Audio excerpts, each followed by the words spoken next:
Judges, are you ready? On January 1st, 2026, Zoran Mamdani was elected as the mayor of New York City. He's the first ever socialist and Islamic mayor. He promised in his inaugural speech to both govern expansively and audaciously while replacing the frigidity of individualism with the comfort of collectivism.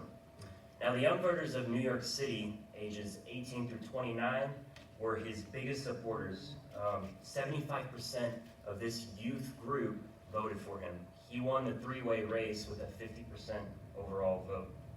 Now, these statistics translate on a national scale drastically. Our young voters across the country are increasingly favoring socialism. 62% of Gen Z Americans have a favorable view of socialism. Now, what exactly is socialism? Well, socialism is any various economic or political theory advocating for a collective or governmental ownership and administration of the means of production and the distribution of goods. Now, socialism in principle envisions a society where the collective group of people own everything. This involves giving power to all citizens and workers on an equal stance and leaving decisions of the economy up to the people equally.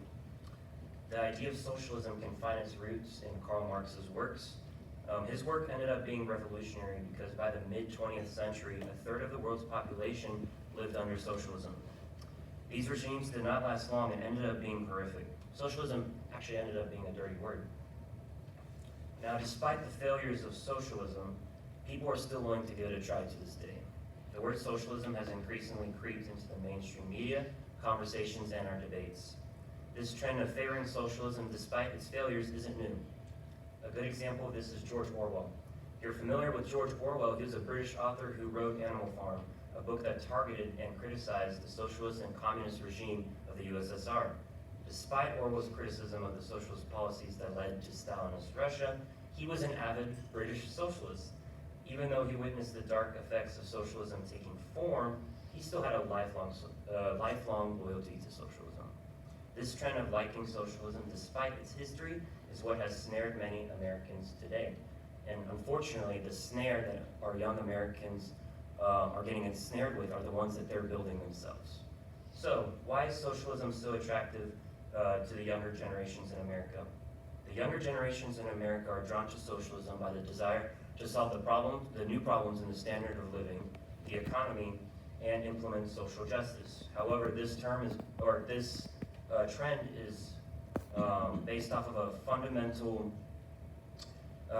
problem because it is based off of an improper understanding of the term, history, and it basically prioritizes the state over the individual.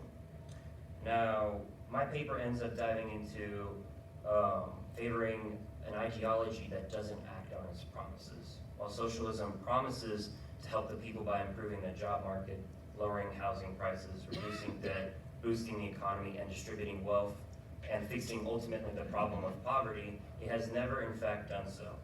It has also failed on a moral standpoint by elevating the government over the people.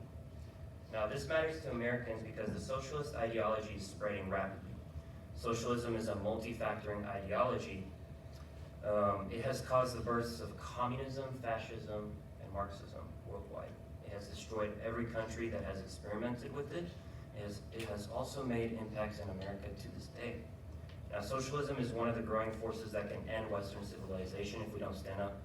We have to remember that when history is forgotten, history repeats.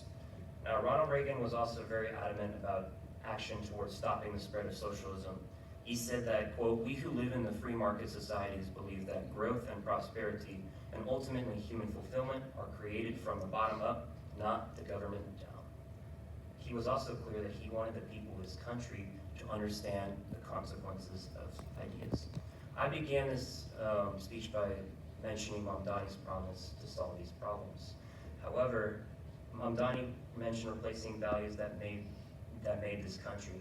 He believes that there is no problem too big or too small for the government to fix. However, Ronald Reagan said that the government is not a solution to our problem, it is the problem. Socialism can promise to solve many issues. However, no matter how tempting, it is the issue at hand. The great lesson we can learn from these appealing ideas that even though heaven on earth is promised, the road to hell is paved with good intentions.